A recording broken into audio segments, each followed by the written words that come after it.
Hello everyone. He difficulty with waiting. Rosalie thought. Is that one can really wait in absolute stillness? Absolute stillness?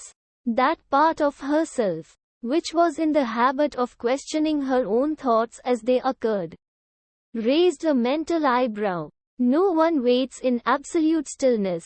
Absolute stillness is death. And when you're dead, you no longer wait for anything. No, not death, Rosalie clarified, but stillness, like hibernation or estivation, waiting for. Before she could embellish the thought with some garden variety clichés, the monitor nearby rolled out a schedule change. The 11:35 train to Brussels Midi was cancelled, all morning. Rosalie had been migrating between platforms in Amsterdam Central. From track 4 to track 10, then to track 7 to track 11 and back to 4. The trains to Brussels, both express and local, had been cancelled one after another. A family, tourists, judging by their appearance, as Rosalie herself was, materialized at every platform along with Rosalie. But now, finally, gave up and left, pulling their suitcases behind them. A group of young people, with tall, overfilled backpacks propped beside them like self-important sidekicks, gathered in front of a monitor, planning their next move. Rosalie tried to catch a word or two. German? Dutch? It was 2021. And there were not as many English-speaking tourists in Amsterdam that June as there had been on Rosalie's previous visit. 20 years before, she wondered what to do next. Moving from track to track would not deliver her to the hotel in Brussels. Would cancelled trains only lead to more cancelled trains? Or would this strandedness, like ceaseless rain during a rainy season or a seemingly infinishable novel, suddenly come to an end? On a Sunday afternoon in late May or on a snowy morning in January? Years ago, an older writer Rosalie had befriended inquired in a letter about the book she was working on. How is the novel? One asks that as one does about an ill person.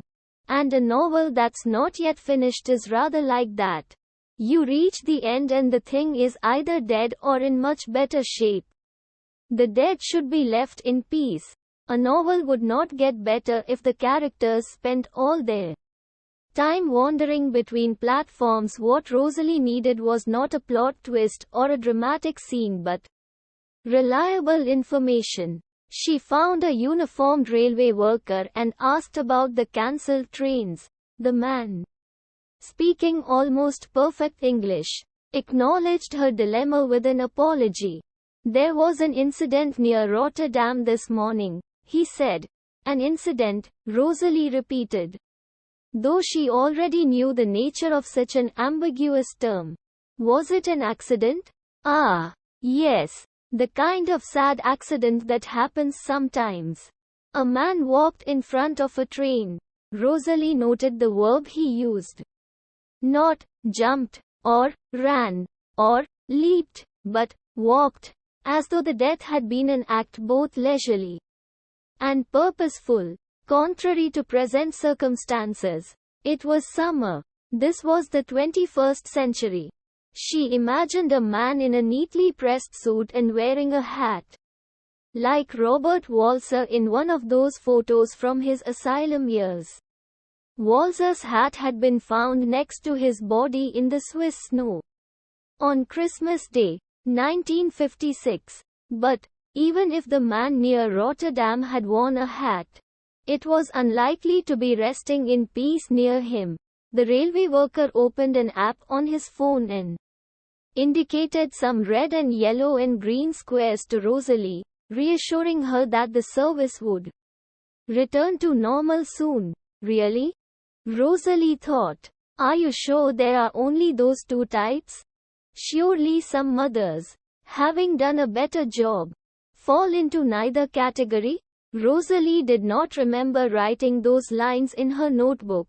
But they were on the same page as a couple of other notes that she had a vague memory of having written. One of them read, "You can't declutter an untimely death away." The other consisted of 2 lines from a nursery rhyme. "Wednesday's child is full of woe. Thursday's child has far to go." She must have written those lines on a Wednesday. Marcy had been born on a Wednesday and had died on a Thursday, 15 years and 11 months later. For a while after her death, every Thursday had felt like a milestone. And every Thursday Rosalie and Dan had left flowers at the mouth of the railway tunnel where Marcy had laid herself down to die. 1 week gone, 2 weeks gone, then 3, 4, 5. It occurred to Rosalie that the only other time when parents count the days and weeks is when a child is newborn. After some time, however, the counting stopped. No parent would describe a child as being 79 weeks old or 103 weeks old. The math for the dead must be similar. Air oxidizes, water rusts, time, like air and water, erodes. And there are very few things in life that are impervious to time's erosion. Thursday again became just another day in the week. Rosalie carried 3 notebooks in her purse. But she no longer knew her original intention for each. They had become 3 depositories of scribbled words in the same category. Notes to self. It was a most lopsided epistolary relationship. Whoever that self was, she was an unresponsive and irresponsible correspondent. Had Rosalie decided to address the notes to Marcy, there would have been some room for fantasy.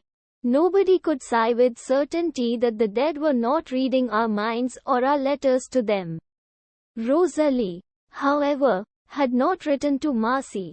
She had written to herself. Notes that she had not read until that Wednesday in June. While waiting for the disrupted Nederlandse spoorwegen to resume, the 3 notebooks read like a record of a chronic disease. Not cancer but some condition so slow building that it could hardly be distinguished from the natural progression of aging. Rosalie remembered reading a novel in which a character seeks advice from an old woman on how best to poison her husband. The most effective poison, which would go absolutely undetected, she is told, is a pear a day. Sweet and juicy. A pear a day? What kind of poison is that? The woman asks. Every husband has a finite number of pears allotted to his life.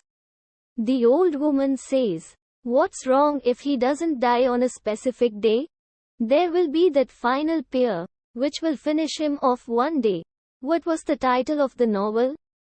Rosalie tried to recollect it. And then laughed, remembering.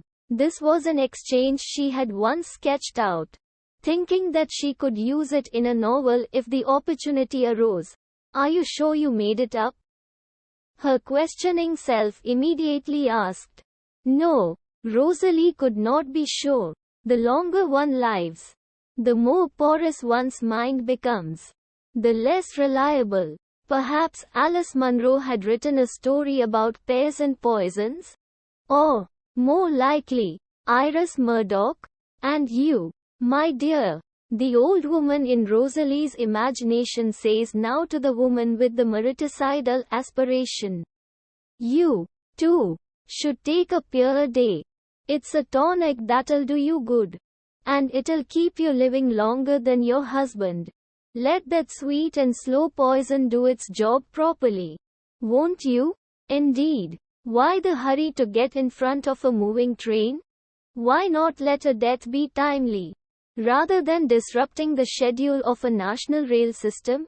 Rosalie considered writing these questions down in her notebook. But they would make it sound as though she were having an argument with Marcy. Or with the stranger who had died that morning. Never argue, was Rosalie's motto. Especially, never argue with the dead. The last book. Books. In fact, 3 novels in a single volume. That Marcy and Rosalie had discussed Vasagota Christoph's The Notebook trilogy. It was not the last book Marcy had read. What that had been Rosalie would never know. The stack on Marcy's desk, at the time of her death, included a story collection by Kelly Link, the collected poems of Elizabeth Bishop, a François Mauriac novel, and a book of L.A. Fontaine's fables. The books, like others before, had been taken from Rosalie's shelves. With or without her recommendation, Rosalie had read the Christoph trilogy during a cultural exchange trip to Moscow. The narrative labyrinth of the novels had baffled her.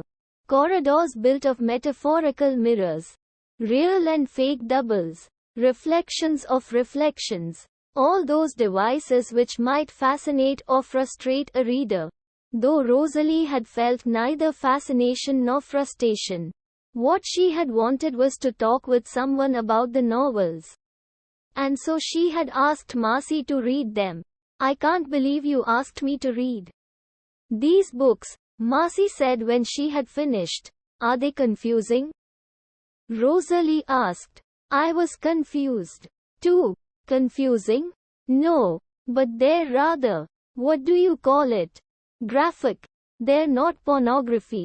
They're worse than pornography."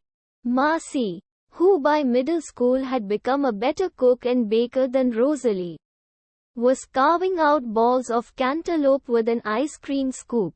"I think they may have permanently destroyed my appetite. There was plenty of violence in the trilogy. Rapes, mutilations, executions."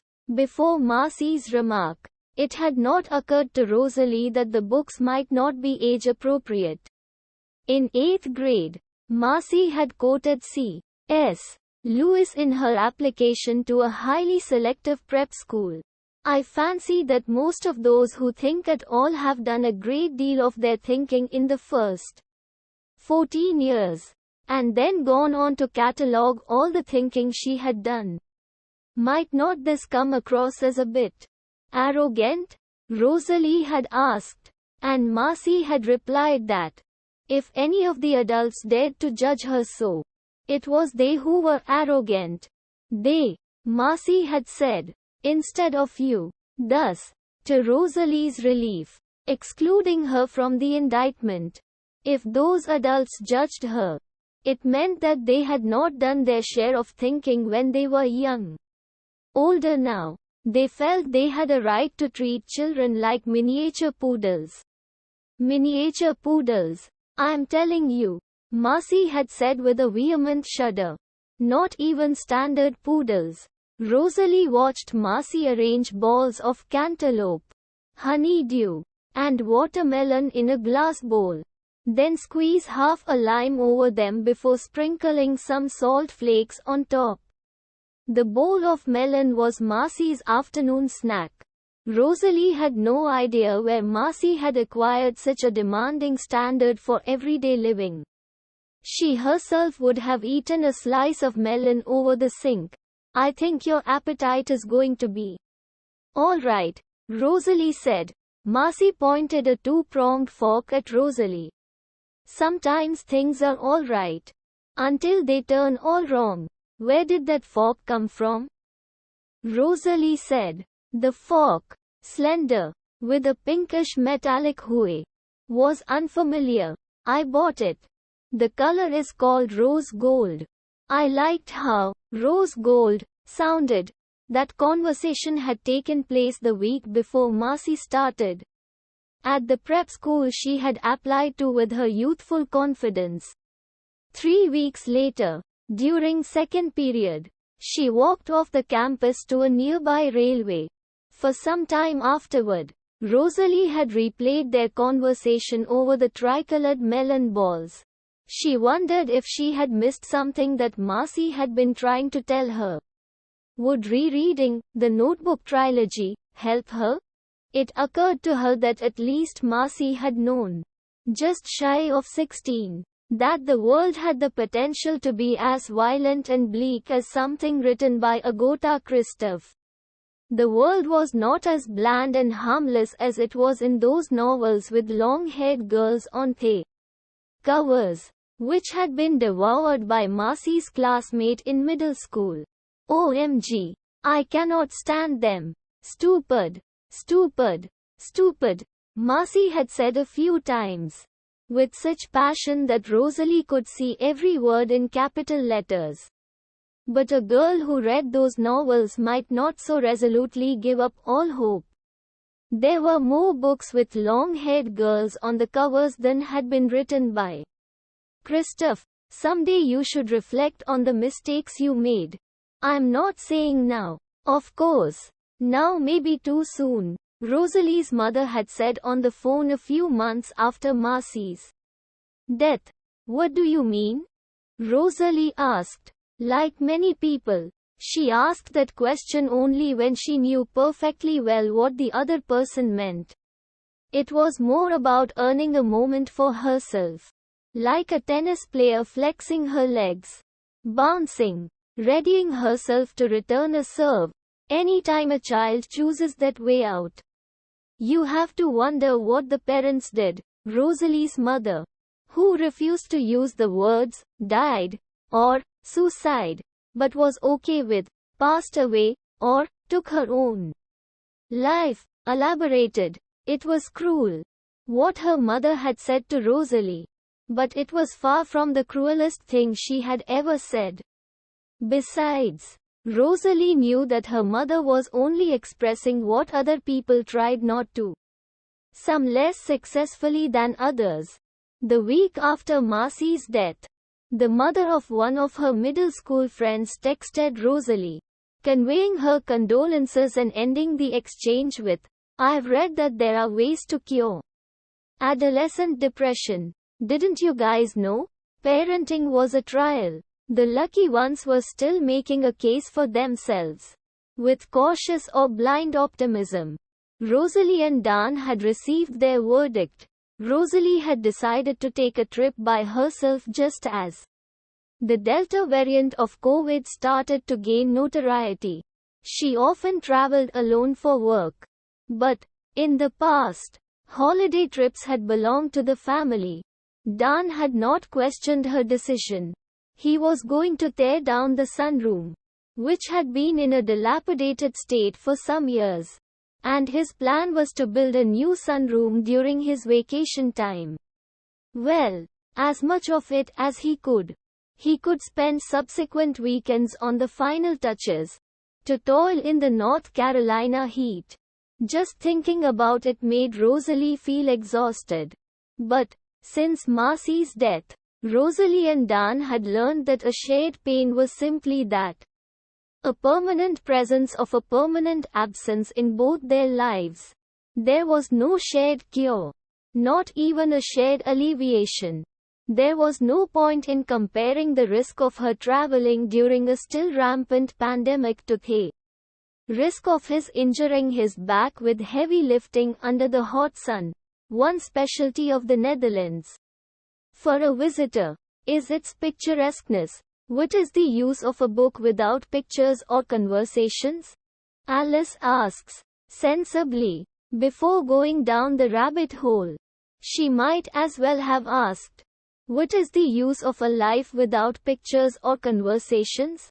For a week, Rosalie took photographs of canals and windmills, of wheels of cheese and parades of blue and white figurines in shop windows, of museum gardens and market stalls. Amsterdam, Delft, Utrecht, Haarlem, all were picture perfect, just as she knew Brussels and Ghent and Bruges would be. On the next leg of her trip, Marcy would have jeered at Rosalie's behavior as a tourist. She would have quizzed Rosalie on the Benelux countries in order to demonstrate to Rosalie her ignorance of the region she so avidly photographed. Marcy would have said, "What's the use of this skimming on life's surface, as though that would do the trick? How do you know it won't work?" Rosalie would have replied, Is it not the same as your baking those cookies with the perfect jam decoration?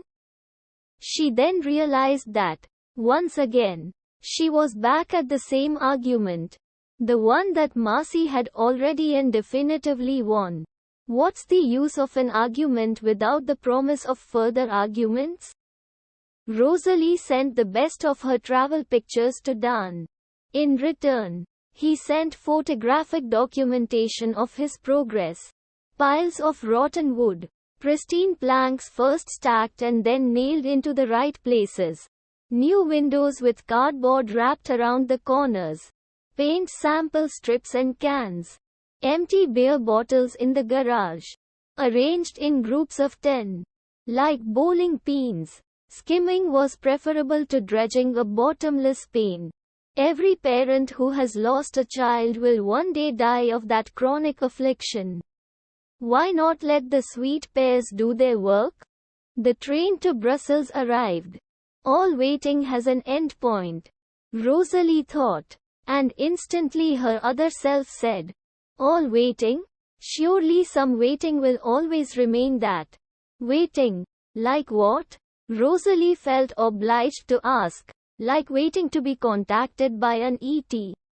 Waiting to win a Nobel Prize in physics. Waiting to believe in an afterlife. Oh, you unbending soul. Life is held together by imprecise words and inexact thoughts. What's the point of picking at every single statement persistently until the seam comes undone? Rosalie used not to have so many quibbles with herself. Had she developed this tiresome habit because of Marcy's death? Marcy would have said right away, "Don't you dare blame anything on me." That Rosalie had never, while Marcy was alive, given her an opportunity to speak that line. Was that a comfort for either of them? Rosalie wished she had spoken a variation of the line to her own mother. Though it was too late. Her mother had died 2 months earlier.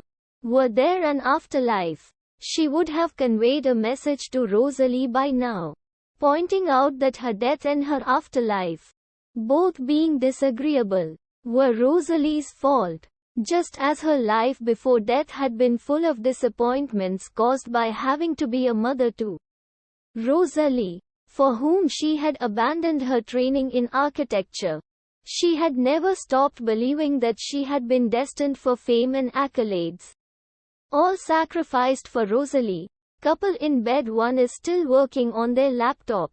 Hey, honey, are you coming home from work anytime soon? Cartoon by Brooke Bourgeois. Share link copied. Shop. Would her mother have asked Marcy to give her daughter's account of Rosalie's failures in motherhood? Despite the earlier cancelled trains, the carriage Rosalie settled down in was not crowded.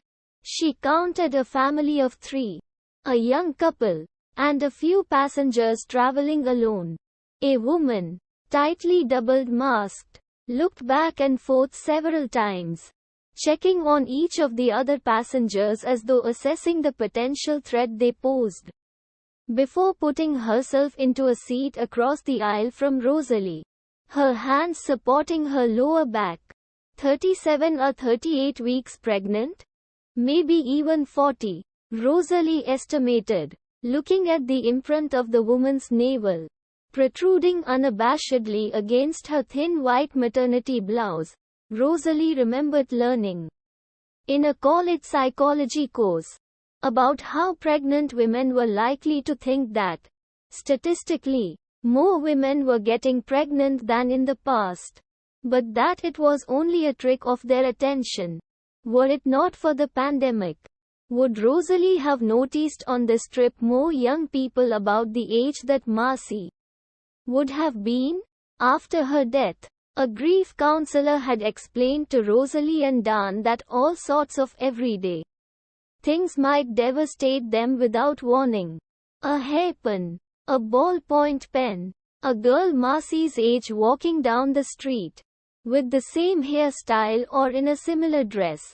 None of these, however, had happened to Rosalie. The whole wide world was where Marcy was not. Rosalie did not need any reminder of that fact. Marcy would have turned 19 on her next birthday. Immediately after her death, Rosalie had written in a notebook that her daughter would now remain 15 forever. And she, Rosalie, would never know what Marcy would have been at 16, or 17, or 26, or 42. What surprised Rosalie, and so few things surprise a parent after the death of a child, that this realization had struck her with a blunt force. She would have called it an epiphany had she been religious, or the kind of writer who believed in epiphanies. Was that, contrary to her assumption, Marcy had not stayed 15. Her friends had continued progressing, going through high school, and they were now about to leave for college. Marcy, too, had aged in Rosalie's mind, not in a physically visible manner. Rosalie would never allow herself to imagine a girl who looked any different from the one she had dropped off at the school gate on the final, fatal morning. "I want you to remember the living Marcy," the funeral director had said gently on the phone, explaining his decision not to allow Rosalie and Dan to view Marcy's body before the cremation. "I don't want you to always dwell on her last moments. That's not what her life was about." No. Marcy had not changed physically. But how she felt to Rosalie had altered. She was older now, less prone to extreme passions. She was still sharp, critical, and dismissive of all those people she deemed stupid. Rose gold would be the right way for Marcy now. The woman across the aisle gave Rosalie a look, quizzical, if not entirely unfriendly. She must have been staring at the woman's body. Rosalie nodded in an amiable manner, as though to say she understood the travail of late pregnancy, and then turned her face to the window. She had no intention of causing any concern to the woman, who needed all her energy to focus on her discomfort. "My eyes won't hurt a single one of your cells," Rosalie's mother used to say when she inspected Rosalie's body, assessing every minute change. It used to drive Rosalie into a rage. But she soon learned that the more upset she was, the more calmly and insistently her mother would examine her. What kind of mother would scrutinize a daughter's body with a collector's interest? Marianne Moore's mother, it turned out. Or, at least, Rosalie could not shake off that impression after reading Moore's biography. Poor Marianne had not, it seemed, solved the problem the way Rosalie had. Instead of wrapping herself in a bathrobe, Rosalie had carried every single piece of her clothing into the bathroom, where she'd buttoned and zipped and made herself as unavailable and unassailable as possible before stepping out into her mother's gaze. And her mother, with a cool, ironic smile, would say a few words that made it clear that, no matter how well a child hid her body away, a mother's eyes could always disrobe that child. "You came out of my birth canal. You suckled my breasts. How could you imagine there's anything I don't know about your body?" Had Rosalie's mother spoken those precise words? It did not matter. Not all words have to be spoken aloud to convey their message. The train entered a tunnel. Pale fluorescent lights flickered on in the carriage. The window returned the inside of the car like a mirror. And, between her reflection and that of the woman, Rosalie chose to rest her eyes on the woman's. She was sitting in a manner that looked nearly unsustainable. The last days before a baby's arrival. Even the most seemingly restful position, sitting, lying, leaning against the back of a sofa, would not bring relief, though that ordeal would soon come to an end. And then you moved on to the next stage, with newly discovered discomforts, vaginal tears from delivery, cracked nipples and inflamed breasts from nursing, worries about diaper rash and cradle cap, about the right kind of bottle to avoid colic or the right time to start solid food so as not to burden the developing digestive system, about growth percentiles, toilet training, preschool applications, and one day all of those things would come to an end. 2. Whether gradually or abruptly, the saving grace, Rosalie thought, is that not all pains and worries are permanent. Some, time sensitive, can be desensitized by time. How else could a parent, or anyone, go on living courageously? A character in a Rebecca West novel, before going to France to be immediately killed in the Great War, says to his mother, I am sure that if you had been told when you were a child about all the things that you were going to have to do, you would have thought you had better die at once. You would not have believed you could ever have the strength to do them. Rosalie could very well have said that to the woman across the aisle, or indeed to herself as she was 20 years ago. A memory, long forgotten, came back to her, when she and newborn Marcy had been discharged from the hospital. Dan, carrying Marcy in a baby carrier and waiting for the elevator door to open, suddenly looked alarmed. He placed the carrier gently on the floor, knelt down next to it, and placed one ear next to the baby's face, holding his breath, listening. 2 old women, both wearing blue ribbons that said, volunteer, on their blouse fronts, stopped to appreciate the sight. That's what I call a brand new dad, one of them remarked. Now, this is something I wouldn't mind seeing every day, the other woman said. She selected a giant black and white cookie from her basket and put it in Rosalie's hand. No need to pay, dear, the woman said when Rosalie indicated that she did not have any money on her. Here, another one for you. That one is for your hubby. The train passed villages with steepled churches, flower farms, and rivers and canals alongside which cyclists rode as though in a movie. Sometimes a passenger or two got off the train, pausing on the platform, framed by the window. They looked as though they were extras on a film set. All those soldiers, carrying their kits on their backs and riding the trains to their untimely deaths. 100 years later they existed no more than characters in books and films exist sometimes. Rosalie allowed herself to imagine a passenger on the train that had cleaved her and Dan's life into before and after, but that never went far.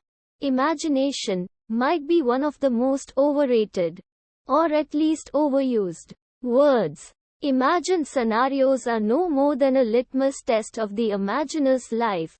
The woman across the aisle made a muffled sound behind her double masks. Her position in the seat seemed to have changed from discomfort to agony. Are you all right? Rosalie asked. Tout oui bien? The woman shook her head and looked back and forth again, with greater difficulty, at the other passengers in the train car. Rosalie knew what had happened before she stepped across the aisle to the woman.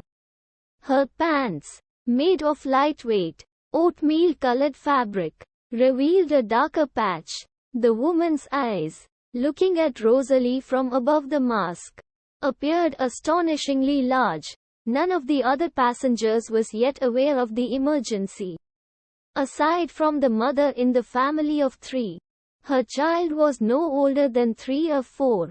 None of their fellow travelers seemed qualified to deal with an imminent birth. How do you know that?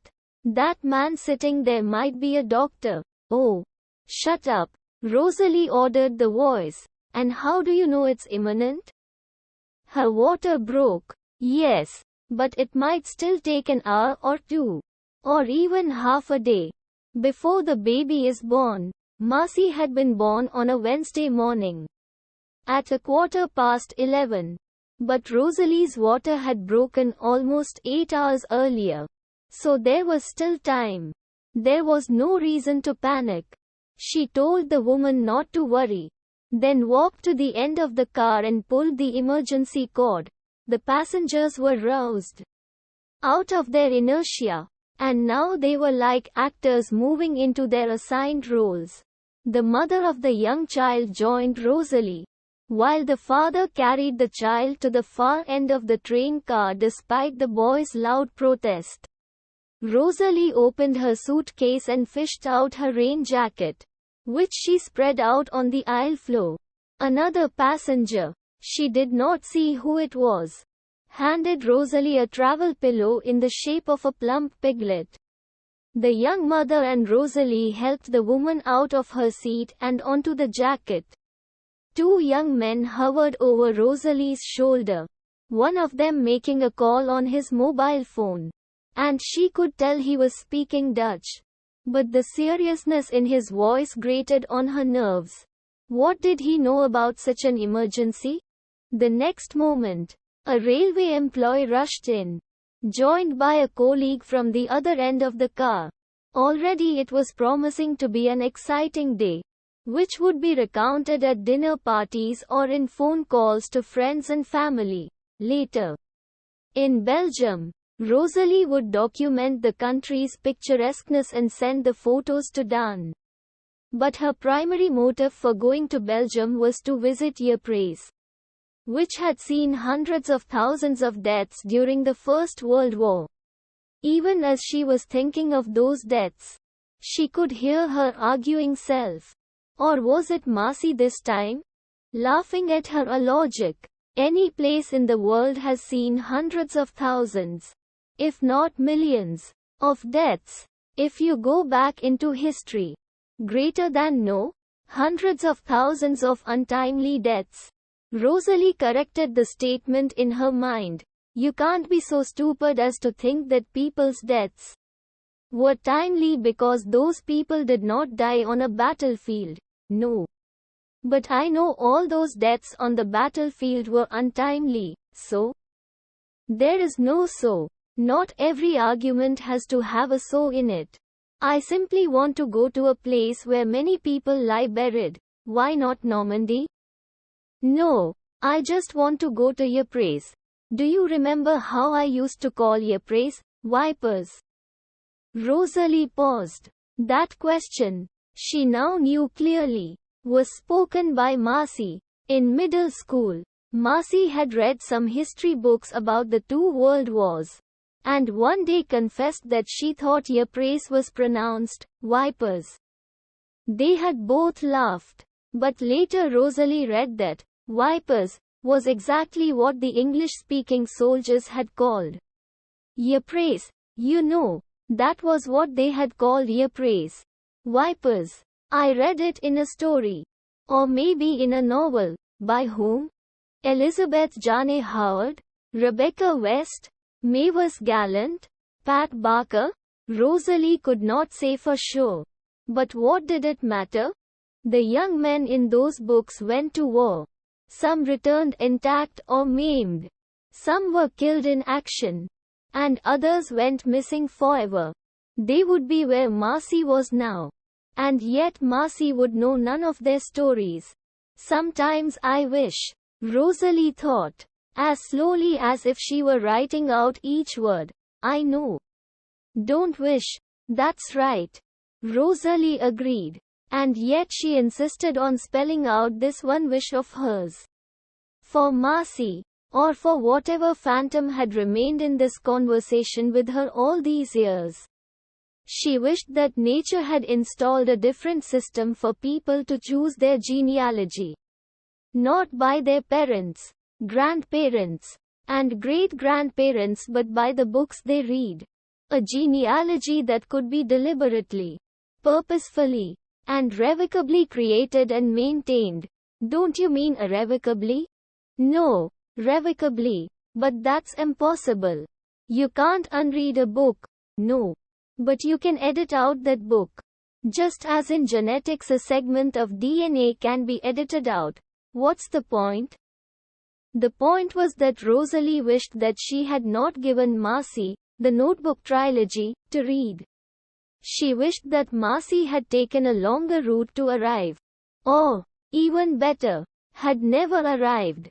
At that bleakness, she wished there had been more time for Marcy to skim on the surface of her life. What's wrong with being superficial? With depth always comes pain. The train had pulled into a tiny station. A one-story building, its yellow facade streaked with grey, looked as though it came right out of an old picture book. A gurney was waiting on the platform.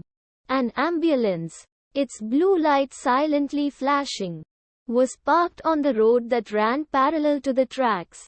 3 EMTs entered the train car, lifted the woman onto a stretcher, and carried her off. They were now securing her on the gurney, where she lay back in total surrender.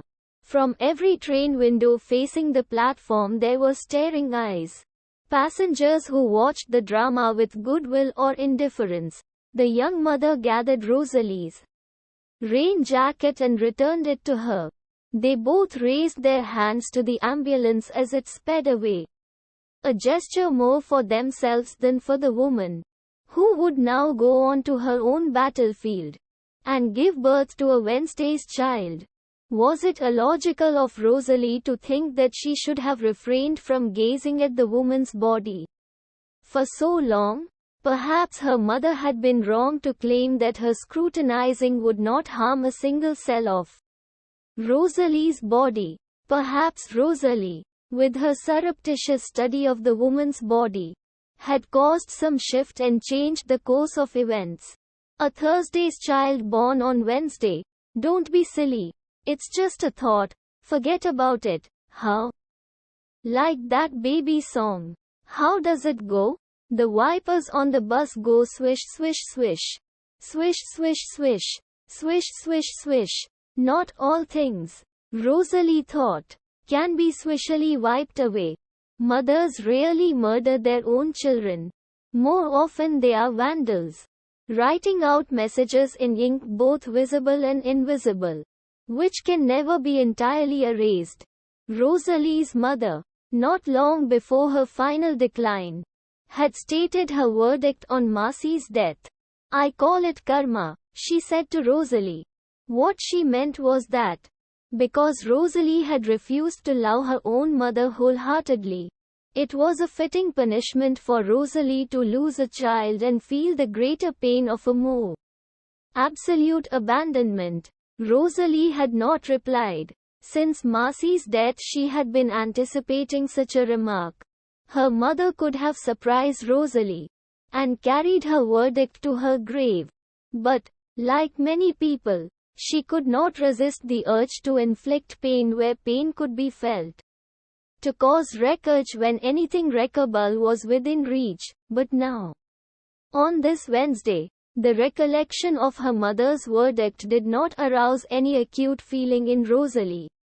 She was on her way to Brussels, and later to Ypres. It was a sad thing that Rosalie's mother, who had loved her, had loved only with cruelty.